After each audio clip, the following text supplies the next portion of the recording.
کہ یہ مہینہ جناب نبی کریم صلی اللہ علیہ وسلم کی پیدائش مبارک کا مہینہ بھی ہے، اور آپ علیہ الصلوۃ والسلام کے وصال اس دنیا سے تشریف لے جانے کا مہینہ بھی۔ ان دونوں باتوں سے جو ہمیں سبق ملتا ہے وہ یہ کہ رسول اللہ صلی اللہ علیہ وسلم کے دنیا میں تشریف لانے کا مقصد کیا تھا، آپ علیہ الصلوۃ والسلام کو جو اللہ نے مبعوث فرمایا وہ مقصد کیا تھا، اور آج کی امت اس مقصد پر چل رہی ہے یا نہیں چل رہی۔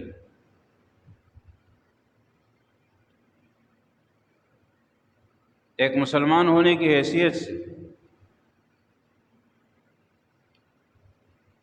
کسی بھی مسلمان کے بارے میں ہم یہ نہیں کہہ سکتے کہ اس کے لیے یہ کوئی خوشی کی بات نہیں ہے کہ رسول اللہ صلی اللہ علیہ وسلم اس دنیا میں تشریف لائے۔ اس پر خوشی ہونا اور خوش ہونا اور خوشی محسوس کرنا، بلکہ فخر محسوس کرنا، یہ ہر مسلمان کا کام ہے۔ ہر مسلمان کے لیے یہ لازم ہے، ضروری ہے۔ جس کے دل میں رسول اللہ صلی اللہ علیہ وسلم کی آمد کی خوشی نہ ہو، وہ کیسا مسلمان؟ جبکہ قرآن کریم کا اعلان ہے کہ وَمَا أَرْسَلْنَاكَ إِلَّا رَحْمَةً لِّلْعَالَمِينَ۔ اللہ تبارک و تعالیٰ فرماتے ہیں کہ اے پیغمبر، ہم نے آپ کو تمام عالمین کے لیے رحمت بنا کر بھیجا ہے۔ ہدی للناس، تمام کی تمام انسانیت کے لیے آپ ہدایت ہیں، نور ہیں اور ہدایت کا سرچشمہ ہیں۔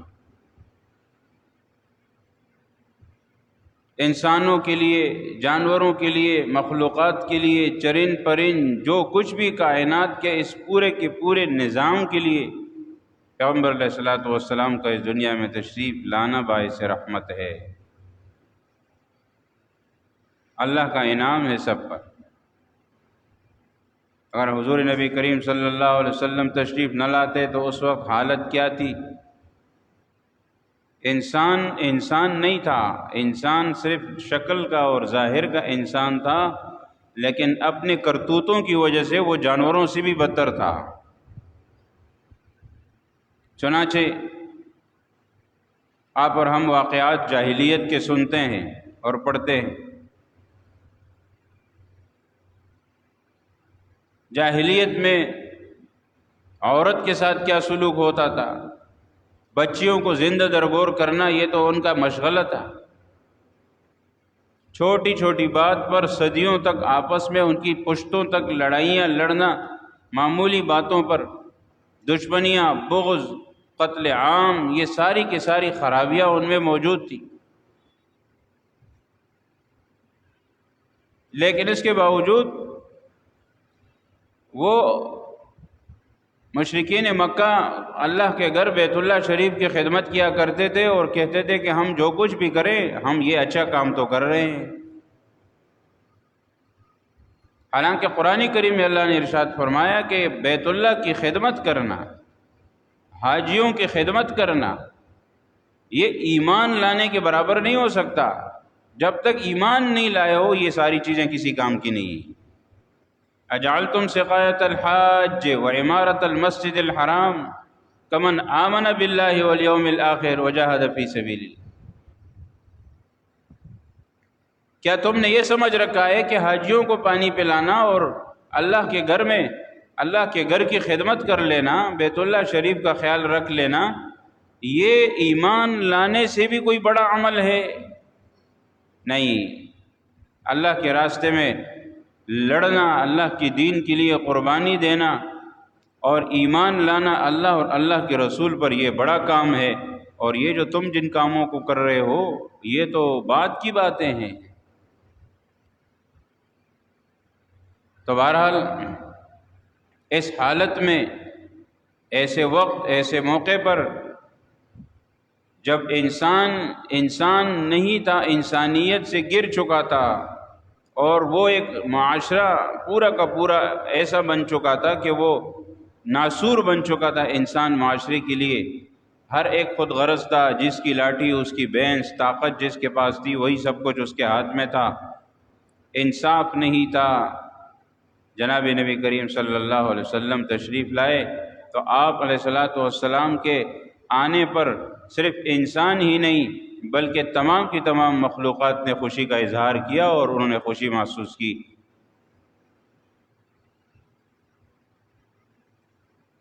حدیث میں ہے کہ آسمانوں کی طرف، چونکہ پہلے آسمان پر فیصلے طے کیے جاتے ہیں، لوح محفوظ سے فیصلے آتے ہیں، تو یہ شیاطین جو ہے وہاں سے جا کر کچھ سن کر اور فیصلے وہاں سے معلومات لے کر آتے تھے اور ان نجومیوں کو بتاتے تھے، چنانچہ اس میں سے کچھ باتیں صحیح ثابت ہو جاتی تھی، تو نجومیوں پر لوگ بہت زیادہ اعتبار کر رہے تھے۔ لیکن جب رسول اللہ صلی اللہ علیہ وسلم اس دنیا میں تشریف لائے تو حدیث میں آتا ہے کہ آسمان پر وہ ایک شعلے سے دیکھے گئے اور اس سے پتہ چلا کہ ان شیاطین کو بھی وہاں سے بھگا دیا گیا ہے، آئندہ کے لیے ان شیاطین کا بھی وہاں پر داخلہ ممنوع ہے، یہ جنات اور شیاطین جو جاتے تھے۔ نبی اکرم صلی اللہ علیہ وسلم کا آنا باعث رحمت ہے۔ اب ظاہر ہے کہ جب وہ وہاں جاتے ہوں گے، وہاں سے خبریں لاتے ہوں گے، ان خبروں کی بنیاد پر لوگ کیا کچھ نہیں کرتے، آج کل بھی ایسا ہوتا ہے، اندازے کی بنیاد پر اور ان نجومیوں کی اور ماہر، یہ جو اپنے آپ کو عملیات والے کہتے ہیں، ان کی مستقبل کی پیشن گوئیوں اور غیب کی جو بنائی ہوئی خبریں ہوتی ہیں لوگوں کو بیان کرتے ہیں، آپس میں کتنے اختلافات بناتے ہیں لوگ۔ تو ظاہر ہے اس زمانے میں بھی اس کے نقصانات تھے، لیکن رسول اللہ صلی اللہ علیہ وسلم کے تشریف لانے کے بعد ان شیاطین کا داخلہ بند، اب وہ اس میں کوئی عمل دخل نہیں رکھ سکتے۔ لہٰذا آج کے نجومی جو ہے وہ نام کا نجومی ہے، وہ نام کے ذائچے بناتا ہے اور ستاروں سے مستقبل کی باتیں نکالتا ہے، لیکن حقیقت میں وہ واقعی میں نجومی نہیں ہے۔ ورنہ سابقہ نجومیوں کے واقعات آپ سنیں گے تو حیرت ہو جاتی ہے کہ وہ واقعی ایسی پیشن گوئی کرتے تھے کہ اکثر و بیشتر وہ صحیح ثابت ہوتی تھی، اور اس کی وجہ یہ تھی کہ ان کے جو شیاطین ان کے ساتھ تھے، ان کی رسائی کسی نہ کسی حد میں وہاں تک تھی، اور وہ ان فرشتوں کی اس ترتیب اور اس فیصلوں میں سے کچھ نہ کچھ اچک لیتے تھے اور لے آتے تھے۔ ساری باتیں صحیح نہیں ہوتی تھی لیکن کچھ صحیح بھی ہو جاتی تھی، کیونکہ وہ پھر اپنی طرف سے بھی اس میں ملاتے تھے نا۔ بہرحال جناب نبی کریم صلی اللہ علیہ وسلم کا تشریف لانا باعث رحمت ہے، اور رسول اللہ صلی اللہ علیہ وسلم سے محبت کا ہونا یہ بھی ہر مسلمان کے لیے لازم ہے۔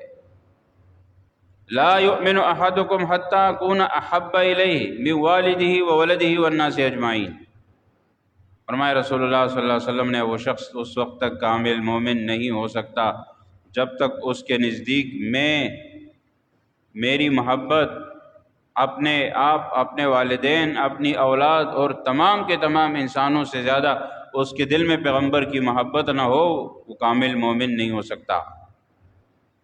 مومن ہونے کے لیے لازمی ہے کہ جناب نبی کریم صلی اللہ علیہ وسلم کی محبت اس کے دل میں ہو۔ آپ صلی اللہ علیہ وسلم کی محبت کے بغیر تو ایمان کامل ہی نہیں۔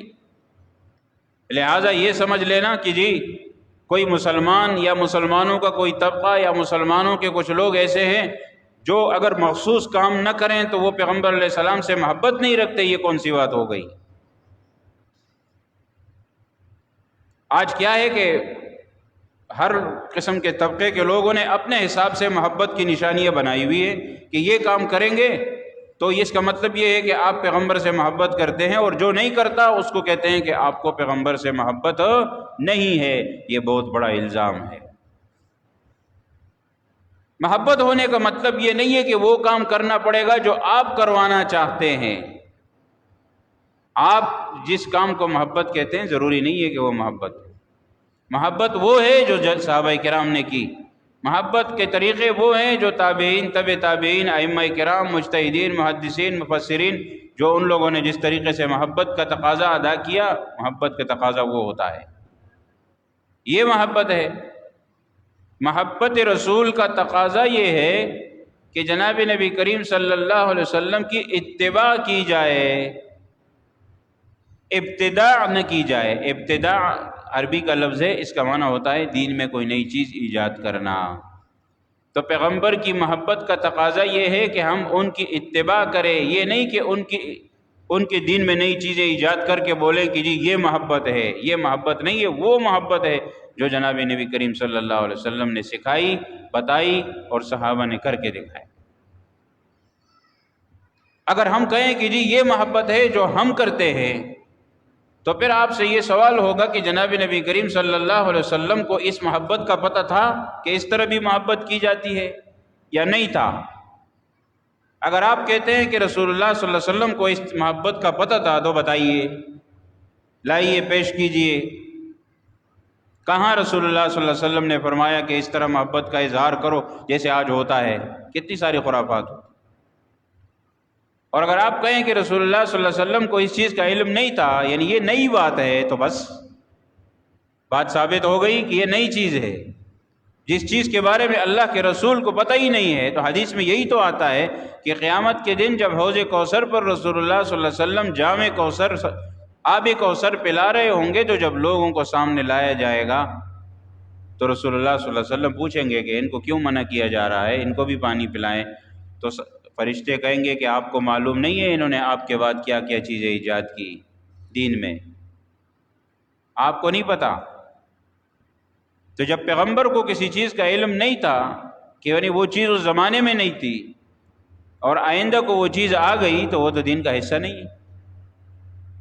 یا ہم یہ سوال کر سکتے ہیں کہ جس طریقے کو آپ محبت کا طریقہ بتاتے ہیں، کیا یہ طریقہ رسول اللہ صلی اللہ علیہ وسلم کے زمانے میں محبت کا تھا؟ اور اس طریقے کے مطابق صحابہ کرام نے محبت کا تقاضا پورا کیا؟ اور اگر دین کا حصہ ہے جو رسول اللہ صلی اللہ علیہ وسلم، صحابہ کرام اور تابعین اور ائمہ مجتہدین کو اس کا علم کیوں نہیں تھا اور انہوں نے اس پر عمل کیوں نہیں کیا، اور دین کا ایک اہم حصہ ان سے کیسے رہ گیا؟ یہ جو چیز دین کا ایسا حصہ ہے، ایسا حکم جس پر وہ لوگ عمل نہ کر سکے اور ہم عمل کر رہے ہیں، تو کیا ہم ان سے آگے بڑھ گئے؟ اس لیے محبت رسول کا تقاضا یہی ہے کہ اتباع رسول کی جائے۔ بس جناب نبی کریم صلی اللہ علیہ وسلم کی اتباع صحابہ کرام کرتے تھے، ایک ایک چیز میں اتباع کرتے تھے، آپ کے سامنے آتا رہتا ہے اور انشاءاللہ اس کو ذکر بھی کریں گے۔ لوگ کہتے ہیں کہ یہ رسول اللہ صلی اللہ علیہ وسلم پر درود پڑھنے کا مہینہ ہے۔ نہیں، رسول اللہ صلی اللہ علیہ وسلم پر درود پڑھنے کا کوئی مہینہ نہیں ہوتا، کوئی دن نہیں ہوتا، کوئی رات نہیں ہوتی۔ یہ تو محبت کا تقاضا ہے کہ سال کے 12 مہینے 24 گھنٹے جتنا بھی ہو، جس طرح بھی ہو، رسول اللہ صلی اللہ علیہ وسلم پر درود پڑھا جائے۔ لوگ کہتے ہیں یہ ذکر رسول کا مہینہ ہے، یہ سیرت رسول کا مہینہ ہے، اس کے لیے کوئی مہینہ نہیں ہوتا۔ ایک مسلمان کا ایمان یہ ہے کہ سال کے 12 مہینے وہ پیغمبر کا تذکرہ بھی کرے گا، وہ پیغمبر سے محبت بھی رکھے گا، وہ پیغمبر کی اتباع بھی کرے گا، وہ آپ علیہ الصلوۃ والسلام کے نقش قدم پر بھی چلے گا۔ اس کے لیے کوئی دن مہینہ مقرر نہیں۔ یہ تو وہ لوگ ہیں جو غیروں کی طرح کوئی مخصوص دن منا کر بس سارے سال کے لیے خاموش ہو جاتے ہیں۔ ایسا نہیں ہوتا۔ رسول اللہ صلی اللہ علیہ وسلم تو ہر وقت ہمارے دل میں ہے، ہر وقت ہماری محبت ان کے ساتھ ہونی چاہیے، اور وہ ایسا جب ہوگی تو 24 گھنٹے کی زندگی ہماری سنت کے مطابق ہوگی۔ اس لیے تقاضا ایک تو یہ ہے رسول اللہ صلی اللہ علیہ وسلم کی محبت کا کہ آپ علیہ الصلوۃ والسلام کا احترام، آپ علیہ الصلوۃ والسلام کی تعظیم اور رسول اللہ صلی اللہ علیہ وسلم کا ذکر خیر یہ عام کیا جائے۔ وَرَفَعْنَا لَكَ ذِكْرَكَ، اللہ تعالیٰ فرماتے ہیں کہ ہم نے آپ کے مقام کو، آپ کے ذکر کو اونچا کر دیا۔ جہاں اللہ کا ذکر آئے گا وہاں رسول اللہ کا ذکر آئے گا۔ اشہد ان لا الہ الا اللہ، اشہد ان محمد الرسول اللہ۔ جہاں اللہ کا ذکر آئے گا وہاں اللہ کے پیغمبر کا تذکرہ آئے گا۔ درود شریف میں ذکر آئے گا وہاں بھی اللہ کے پیغمبر کا تذکرہ آئے گا۔ قرآن کریم میں آئے گا اللہ کا تذکرہ آئے گا، اللہ کے پیغمبر کا تذکرہ آئے گا۔ اللہ نے آپ کا مقام اونچا کیا ہے، اللہ نے رسول اللہ صلی اللہ علیہ وسلم کے مقام کو اتنا بلند کر دیا، اتنا بلند کر دیا کہ بعد از خدا بزرگ تو ہی قصہ مختصر فرمایا اللہ کے بعد اگر کسی کا مقام ہے تو وہ جناب نبی کریم صلی اللہ علیہ وسلم۔ اس لیے آپ علیہ الصلوۃ والسلام کا احترام اور تعظیم دلوں کے اندر ہو، اور اس کا تقاضا یہ ہے کہ آپ کی سنت پر عمل کیا جائے۔ اگر ایک شخص کہے کہ میری دل میں پیغمبر کی محبت ہے، رسول اللہ صلی اللہ علیہ وسلم کے ساتھ مجھے عشق ہے اور میرا دل کا لگاؤ ہے اور میں رسول اللہ صلی اللہ علیہ وسلم کا احترام کرتا ہوں، تو بتائیے زندگی میں کتنی سنتوں پر عمل کر رہے ہیں؟ اگر اس کی زندگی میں، اس کے چہرے پر، اس کے لباس، اس کے چال ڈال، اخلاق، کردار میں پیغمبر کی سنت نظر نہیں آ رہی تو اس کا دعویٰ درست نہیں ہے، وہ صرف زبانی بات کر رہا ہے۔ ٹھیک ہے، کلمہ پڑھنے والا ہوگا، مسلمان ہوگا، ہم یہ نہیں کہتے ہیں، اور کسی نہ کسی درجے میں ہر مسلمان کے دل میں رسول اللہ صلی اللہ علیہ وسلم کی محبت ہوتی ہے، جتنا بھی گنہگار مسلمان کیوں نہ ہو، کسی کے ایمان پہ شک نہیں کر رہے ہیں، لیکن مقصد عرض کرنے کا یہ ہے کہ جب پیغمبر علیہ الصلوۃ والسلام کے ساتھ محبت دل میں ہو، احترام دل میں ہو، تو تعظیم دل میں ہو، تو تقاضا اس کا یہ ہوگا کہ پھر ہم پیغمبر علیہ السلام کی سنت کو اپنے اولین مقصد بنا کر زندگی گزاریں گے۔ صبح سے شام تک ہم اپنی زندگی میں دیکھیں گے کہ کون سا کام رسول اللہ صلی اللہ علیہ وسلم نے کیسے کیا، اور آپ علیہ الصلوۃ والسلام سے یہ ثابت بھی ہے یا نہیں ہے، ہم ایسے ہی کر رہے ہیں، یہ معلوم ہونا چاہیے۔ اور اس کا تقاضا پیغمبر علیہ الصلوۃ والسلام کی محبت کا ایک اور بھی ہے کہ ایک مسلمان رسول اللہ صلی اللہ علیہ وسلم کے لیے آپ علیہ الصلوۃ والسلام کے نام پر اپنے مال جان کی قربانی دینے کے لیے تیار ہو، جیسے رسول اللہ صلی اللہ علیہ وسلم نے ارشاد فرمایا جہاں مال خرچ کرنے کا حکم ہے، جہاں سنت طریقہ ہے، فرض تو فرض ہے، فرائض تو فرائض ہے، جہاں مال خرچ کرنے کا آپ علیہ الصلوۃ والسلام نے بتایا، یا آپ علیہ الصلوۃ والسلام کے نام مبارک پر دھوکہ دینے والوں کو نہیں، نام سے تو لوگ دھوکہ بھی دے دیتے ہیں، نام پیغمبر کا لیں گے، نام قرآن کا لیں گے، اس کا کیا پتہ لگتا ہے؟ تحقیق ضروری ہے، میں عرض کرتا رہتا ہوں، لیکن رسول اللہ صلی اللہ علیہ وسلم کا جو مشن ہے، جو آپ علیہ الصلوۃ والسلام کا کام تھا جس کے لیے آپ تشریف لائے، اس کام کے اندر صحیح معنوں میں دین کے پھیلانے میں اپنا مال خرچ کرنا، اپنی جان خرچ کرنا، محنت کرنا، اپنے آپ کو اس میں شامل کرنا اور اپنے آپ کو اس کے لیے وقف کر دینا، یہ ہوتا ہے پیغمبر کی محبت کا تقاضا۔ رسول اللہ صلی اللہ علیہ وسلم سے محبت کا تقاضا آپ کو اور ہمیں دین کے لیے کچھ محنت کرنی ہوگی، اپنے آپ کو دین کے لیے وقف کرنا ہوگا، کچھ سیکھنا ہوگا۔ صبح شام ایک شخص کہے کہ جی میں نیک صالح دیندار پرہیزگار ہوں، اپنے لیے ہوں، بس نمازیں لمبی لمبی پڑھتا ہوں، ہر وقت پڑھتا ہوں، نفل قضا نہیں کرتا، تہجد قضا نہیں کرتا، فرض نماز قضا نہیں کرتا، مسجد میں بیٹھا رہتا ہوں، یہ تو آپ اپنے لیے کر رہے ہیں، امت کے لیے کیا کر رہے ہیں یہ بتائیں۔ رسول اللہ صلی اللہ علیہ وسلم کے دنیا میں تشریف لانا امت کے لیے تھا، اور پھر کنتم خیر امت اخرجت للناس فرمایا کہ آپ کا اور آپ کی امت کا کام بھی یہ ہوگا کہ وہ دوسروں کی نفع کا پہلے سوچے گی، اپنے نفع کے بعد میں سوچے گی۔ یہاں کا مسلمان تو آج اپنی نفع کا سوچ رہا ہے، اپنی نفع کا سوچ رہا ہے، دن رات نفل پڑھ رہا ہے، نمازیں پڑھ رہا ہے، دن رات لگا ہوا ہے، اگر نیک بھی ہے تو، لیکن اس کو یہ معلوم نہیں ہے کہ بھائی باہر کیا ہو رہا ہے، مجھے دین کے لیے کیا کرنا ہے، مجھے دوسروں کے نفع کے لیے کیا کرنا ہے، آپ کی نماز سے دوسروں کو کیا فائدہ پہنچے گا، میری نماز سے دوسروں کو کیا فائدہ پہنچے گا۔ جب تک ہم کسی کے سامنے دین کی بات نہیں کریں گے، حق کی بات نہیں کریں گے، دین کی دعوت نہیں دیں گے، لوگوں کو دین پر لائیں گے نہیں، اپنے گھر میں اپنے بیٹے کو نہیں کہہ سکتے کہ نماز پڑھنے کے لیے آ جاؤ، اپنی بیوی کو نہیں کہہ سکتے کہ نماز پڑھو، اپنے رشتہ دار اہل و عیال کو نہیں کہہ سکتے، اتنی تو جرأت نہیں ہوتی ہم میں، اور اپنی نماز پڑھ کے تہجد گزار بن کے نیک بن گئے، ایسا نہیں ہوتا۔ احترام رسول، تعظیم رسول، یہ محبت کا تقاضا ہے، لیکن جان مال کو، وقت کو دین کے لیے وقف کرنا، دین میں لگانا اور دوسروں کی نفع میں لگانا۔ دوسروں کا نفع یہی ہے کہ ان کو دین پہ لایا جائے۔ راستے پہ آتے ہوئے، مسجد تک آتے ہوئے کتنے لوگوں سے ہم کہہ دیتے ہیں کہ بھائی نماز کا ٹائم ہے، آ جاؤ نماز کے لیے، باتوں باتوں میں بھی کہہ سکتے ہیں، سلام کر کے سلام دعا میں بھی کہہ سکتے ہیں، یہ دعوت ہے۔ اگر کوئی آپ سے پوچھے، ہم سے پوچھے کہ جی آئیے بیٹھیے، چائے پیجیے، تشریف رکھیے، تو آپ کہہ سکتے ہیں کہ جی نماز کا وقت ہے، میں نماز کے لیے جا رہا ہوں، تو یہ بھی دعوت ہو گئی۔ وہ کہے گا جی ٹھیک ہے میں بھی آ رہا ہوں، نماز کی دعوت ہے۔ کہتے ایک ڈاکٹر صاحب نے لکھ کے لگا لیا تھا، یا دکاندار کے بارے میں بھی آتا ہے کہ جب نماز کا وقت ہوا تو وہ دکان بند کرتے تھے، اور دکان کے اوپر ایک تختی لگائی ہوئی تھی کہ میں نے نماز پڑھنے چلا گیا ہوں، آپ بھی تشریف لے آئیے۔ یہ بھی دعوت ہے، لیکن کسی کو دعوت کا پتہ تو ہو اور اس کو جذبہ تو ہو کہ مجھے کچھ ہو، کسی اور کو بھی کچھ کہنا ہے، اور کو بھی کسی کو بھی دین پہ لانا ہے، یہ بھی میری ذمہ داری ہے۔ جب اپنی نمازیں پڑھنے سے کام نہیں چلے گا، وہ تو آپ اپنے لیے کر رہے ہیں۔ اگر ایسا ہوتا تو سارے صحابہ کرام اپنی نمازیں پڑھ کے، ان سے زیادہ نیک کوئی تھا؟ ان سے زیادہ تقویدار، متقی، پرہیزگار، صالح، دیندار کون تھا؟ وہ اپنی نمازیں پڑھ پڑھ کر اس دنیا سے چلے جاتے، بات ختم ہو جاتی۔ آج ہمارے اور آپ کے پاس یہ دین نہیں ہوتا، آج ہم اور آپ اللہ جانے پتہ نہیں کون سے دین پر ہوتے۔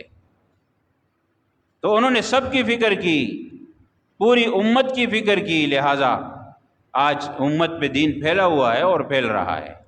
جب تک یہ کام چلتا رہے گا، دین چلتا رہے گا اور پھلتا پھولتا رہے گا، اور جب یہ کام مسلمان چھوڑ دیتا ہے نا، تو پھر مسلمان پر ہی سب سے زیادہ اس کا عذاب آتا ہے، اس کا نقصان بھی مسلمان کو اٹھانا ہوگا۔ اس لیے رسول اللہ صلی اللہ علیہ وسلم سے محبت کا تقاضا کیا ہے؟ مال، جان اور وقت تینوں دین کے لیے انسان وقف کرے، جیسے رسول اللہ صلی اللہ علیہ وسلم نے خود بھی کیا اور صحابہ کرام نے بھی کیا۔ اور پھر اس کا تقاضا کیا ہے کہ اطاعت رسول ہو، پیغمبر کی اتباع ہو، جیسے میں نے عرض کیا۔ محبت کا تقاضا یہ ہے کہ اتباع بھی کامل ہونی چاہیے۔ اگر اتباع نہیں ہے، پیغمبر کے سنت پر کوئی چل نہیں رہا ہے، تو محبت کا تقاضا پورا نہیں ہے۔ تقاضا اس کا یہ ہے کہ پھر جتنا ہو سکے صبح سے شام تک جو سنتیں ابھی کتابوں میں لکھی ہوئی ہے، علیکم بسنتی، یہ کتاب ملتی ہے، اور بھی بہت سی کتابیں ہیں، صبح اٹھنے سے لے کر رات سونے تک پورے دن میں جہاں جہاں سنت کا طریقہ کیا ہے، کس طریقے سے ہونا چاہیے، علماء نے لکھا ہے۔ اب انسان اس کو پڑھے، اختیار کرے کہ بھئی میں سنت پر عمل کر رہا ہوں کہ نہیں کر رہا ہوں۔ میں تو رواج پر چلتا ہوں، سارا رواج پر سارا سلسلہ چل رہا ہے، تو میں دین پر عمل کیسے کروں گا؟ اس کے لیے مجھے سنت کو سیکھنا ہوگا اور پھر اس سنت پر عمل کرنا ہوگا، کیونکہ آج تو رواج کی اہمیت زیادہ ہے۔ یہ ایک الگ موضوع ہے، آپ کے سامنے آتا رہتا ہے۔ رواج کے معاملے میں لوگ ڈرتے ہیں کہ اگر میں یہ نہیں کروں گا تو لوگ کیا کہیں گے، لیکن یہ نہیں ڈرتے کہ اگر میں یہ کروں گا تو اللہ کے ہاں کیا ہوگا، بھائی وہاں کیا جواب دوں گا۔ لوگوں کو جواب دینے سے ڈرتا ہے آج کا مسلمان کہ لوگوں کو کیا جواب دوں گا، لیکن اللہ کو کیا جواب دوں گا اس کی پرواہ نہیں۔ جناب رسول اللہ صلی اللہ علیہ وسلم کو کیا منہ دکھاؤں گا قیامت کے دن، اس کی پرواہ نہیں، یہ تو دیکھا جائے گا۔ لیکن یہاں انسانوں سے ڈر ہے کہ لوگ کیا کہیں گے، معاشرہ کیا کہے گا، اور رشتہ دار کیا کہیں گے کہ یہ تو رسم نہیں کر رہا، یہ رواج نہیں کر رہا، یہ نہیں کر رہا، وہ نہیں کر رہا۔ غریب سے غریب آدمی، لاچار سے لاچار آدمی قرضوں کے اندر اپنے آپ کو دبا کر، غم کے معاملے میں ہو، خوشی کے معاملے میں ہو، ہر معاملے میں وہ اپنے حد سے کہیں آگے چلا جاتا ہے، عمر بھر کے لیے اپنے آپ کو مقروض کر دیتا ہے۔ کیوں؟ صرف اور صرف رواج، صرف اور صرف رواج، ایک دوسرے کی دیکھا دیکھی، وہ یہ کر رہا ہے، وہ یہ کر رہا ہے، وہ یہ کر رہا ہے، مجھے بھی کرنا پڑے گا، وہ میرا پڑوسی ہے، اس نے ایسا کیا تو میں بھی کروں، اس نے بھی یہ فلاں فلاں مال بنایا میں بھی بناؤں۔ حالانکہ دین میں مقابلہ جو ہے وہ دین کی باتوں میں ہونا چاہیے، دنیا کے معاملات میں نہیں ہونا چاہیے۔ یہ تو حدیث میں ہے، دنیا کے معاملات میں مقابلہ نہیں ہونا چاہیے، کیونکہ دنیا تو پوری نہیں ہوتی، آپ ساری زندگی مقابلے میں زندگی گزار دیں گے، ملے گا کچھ بھی نہیں، وہی ملے گا جو مقدر ہے۔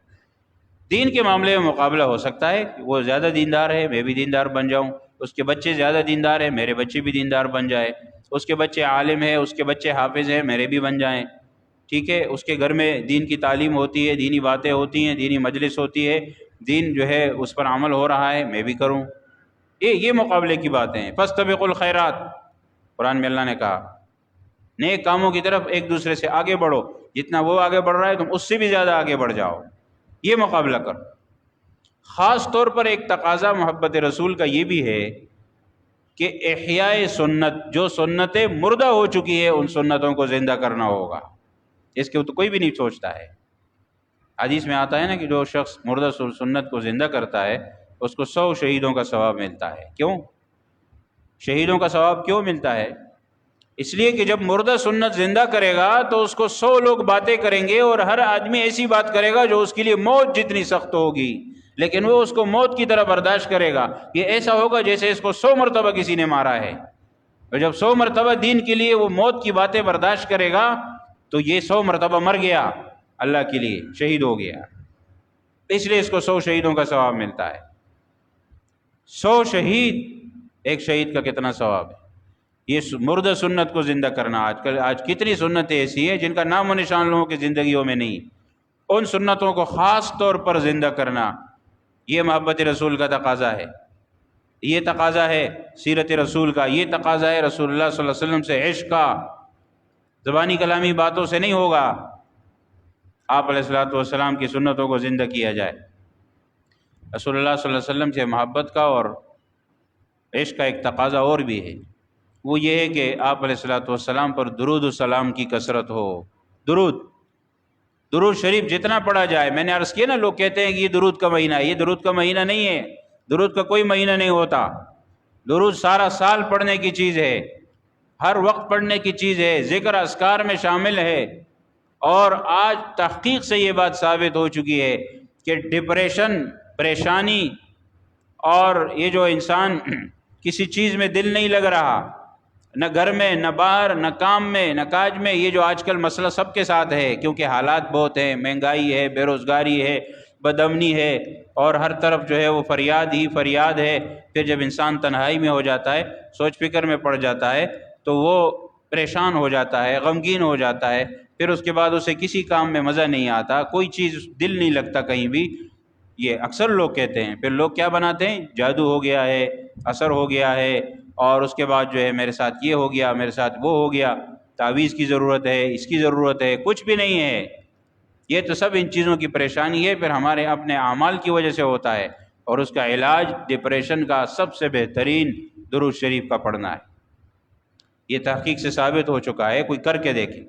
جس وقت آپ پریشان ہیں، جس وقت آپ کو غم ہے، جس وقت آپ کسی سوچ میں ہیں اور آپ کو کچھ سمجھ نہیں آ رہا کہ میں کیا کروں، آپ درود شریف پڑھیں، جتنا زیادہ پڑھ سکتے ہیں پڑھیں۔ دیکھیں آپ کا ذہن کیسے صاف ہوتا ہے، کیسے فریش ہوتا ہے، کیسے تازہ ہوتا ہے، اور وہ چیزیں، وہ بادل جو آپ کے ذہن اور دماغ پر پڑے ہوئے ہیں، غم کے اور افسوس کے اور پریشانی کے، وہ کیسے ہٹ جاتے ہیں۔ کتنے فائدے ہیں، نہیں کرتے کوئی۔ بس مہینہ مقرر ہو گیا، دن مقرر ہو گیا، آ گیا، درود شریف پڑھ لی، نہیں تو نہیں پڑھی۔ سوچے ہر انسان کہ میں دن میں کتنی مرتبہ درود شریف پڑھتا ہوں، میرا کیا معمول ہے، میں کتنا پڑھتا ہوں۔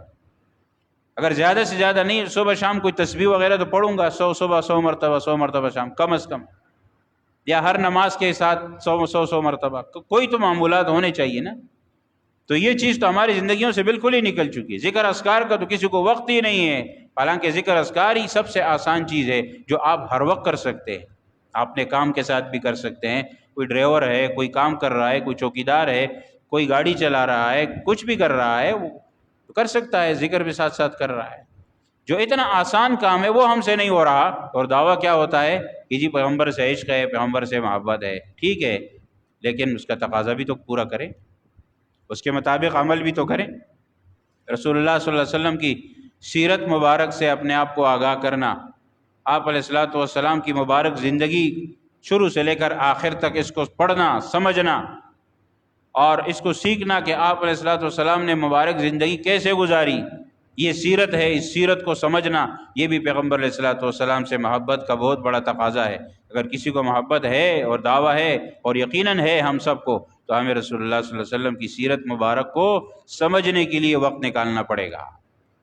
خود بھی سیکھیں، دوسروں کو بھی سکھائیں، اور یہ ذکر کریں۔ اور یہ سارے سال کی بات ہے، یہ مہینے کے ساتھ تعلق نہیں ہے۔ اس مہینے میں سے ہم آپ کو یاد دلا رہے ہیں، کرنا آپ کو یہ ہمیں ہمیشہ ہے کہ آپ ہمیں سیرت رسول کو سیکھنا ہے، سمجھنا ہے، اور اس کے مطابق زندگی گزارنی ہے۔ اور جناب نبی کریم صلی اللہ علیہ وسلم کا جو مشن تھا، جس کے لیے آپ تشریف لائے کہ دین اپنی زندگی میں بھی آئے، لوگوں کی زندگی میں بھی آئے، یہ مشن جو ہے اس کو پورا کرنا ہے، اس پر چلنا ہے۔ میں نے عرض کیا صرف اپنی فکر نہیں کرنی، دین کے معاملے میں خود غرضی نہیں چلتی، مطلب پرستی و مفاد پرستی نہیں چلتی کہ آپ اپنے فائدے کے لیے دین دیکھ رہے ہیں، دوسروں کا فائدہ نہیں سوچ رہے ہیں، دوسروں کا فائدہ بھی سوچنا ہوگا۔ یہ امت کا مقصد ہی یہی ہے کہ وہ لوگوں کو نفع پہنچائے۔ بھیجنے کا مقصد یہ ہے، اس امت کا کام یہ ہے، اس لیے اس کو سمجھنا ہے۔ اور اسی طرح رسول اللہ صلی اللہ علیہ وسلم کا دفاع کرنا ہے۔ جناب نبی کریم صلی اللہ علیہ وسلم پر آپ دیکھتے ہیں آج کل کیسے توہین آمیز کیا کیا ہوتا ہے دشمنوں کی طرف سے۔ رسول اللہ صلی اللہ علیہ وسلم کی رسالت کی توہین نعوذ باللہ ہوتی ہے، پھر آپ علیہ الصلوۃ والسلام کی صحابہ کی، آپ علیہ الصلوۃ والسلام کے اولیاء بزرگان دین جو امتی جو بڑے ہیں، یہ سب کے سب چونکہ دین کے بڑے ہیں، مقدسات ہیں، ہمارے مقدس لوگ ہیں، لہٰذا ان کی توہین اور ان کی برائی وہ کسی مسلمان کو برداشت نہیں۔ لہٰذا مسلمان اپنے آپ کو اس کے لیے تیار کرے کہ وہ ان کا دفاع کرے گا۔ آپ سوشل میڈیا پر سارے لوگ ہوتے ہیں آج کل، نیٹ پر ہیں، اور اسی طرح جس کے پاس جتنی بھی سہولت ہے وہ اپنے حساب سے پیغمبر کی شان بیان کرے، صحابہ کی بیان کرے، اولیاء کرام کی بیان کرے۔ تو یہ جب بیان کرے گا اور اس کے بعد لوگوں کے دلوں میں محبت بیٹھے گی، تو وہ جو اعتراضات ہیں، جو کچھ کوشش کرتے ہیں توہین کی، اس سے کچھ نہیں ہوتا، اس سے کوئی فرق نہیں پڑتا۔ نہ اس سے آج تک کسی کے دل میں کوئی ایک مسلمان ایسا ہے کہ جس نے پیغمبر کی نعوذ باللہ کسی نے توہین کی اور وہ اسلام سے نکل گیا، نہیں، اس سے تو اور لوگ اسلام میں آتے ہیں۔ لہٰذا ان کی یہ بات غلط ہے، اس سے کچھ نہیں ہوگا، لیکن ہمیں تو دفاع کرنا ہے، ہمیں تو پیغمبر کی اتباع بھی کرنی ہے، اور آپ علیہ الصلوۃ والسلام پر اعتراضات کرنے والوں کا جواب بھی دینا ہے جتنا ہمارے لیے ممکن ہو۔ ختم نبوت کا معاملہ ہے، میں نے پہلے عرض کیا تھا، رسول اللہ صلی اللہ علیہ وسلم کی ختم نبوت پر ایمان اور ختم نبوت کے دشمنوں کو بھی جواب دینا ہوتا ہے، اور یہ چیز خود بھی سیکھنی ہوتی ہے، دوسروں کو بھی سکھانی ہوتی ہے کہ آپ علیہ الصلوۃ والسلام خاتم النبیین ہیں۔ لہذا اس پر بھی عقیدہ اور یہ سکھانا سمجھانا، یہ محبت رسول ہے، اور محبت رسول صلی اللہ علیہ وسلم کا تقاضا ہے، اور آپ علیہ الصلوۃ والسلام کی شان بیان کرنے میں اعتدال سے کام لینا ہے۔ ایسا نہیں ہے کہ پیغمبر کی شان بیان کرتے کرتے کوئی نعوذ باللہ اللہ تک پہنچا دے، اور ایسا بھی نہیں ہے کہ پیغمبر علیہ الصلوۃ والسلام کی شان مبارک اس انداز سے بیان کرے کہ خدا نخواستہ اس میں توہین کی بات آ جائے۔ ایک الگ تفصیلی موضوع ہے، بہرحال میں صرف مختصراً عرض کر رہا ہوں۔ تو پیغمبر کی شان کو جیسا ان کا حق ہے ویسے بیان کیا جائے، جتنا اللہ نے حکم دیا ہے، جتنا آپ علیہ الصلوۃ والسلام کے شان مبارک ہے اسی حساب سے بیان کی جائے، کمی بیشی نہ کی جائے، اضافہ بھی نہ کیا جائے، کمی بھی نہیں کی جائے، دونوں چیزیں ممنوع ہے۔ اسوہ حسنہ آپ علیہ الصلوۃ والسلام کی مبارک زندگی، وہ سنت، وہ نمونہ اپنی زندگیوں میں لایا جائے، یہ سب سے زیادہ اہم ہے۔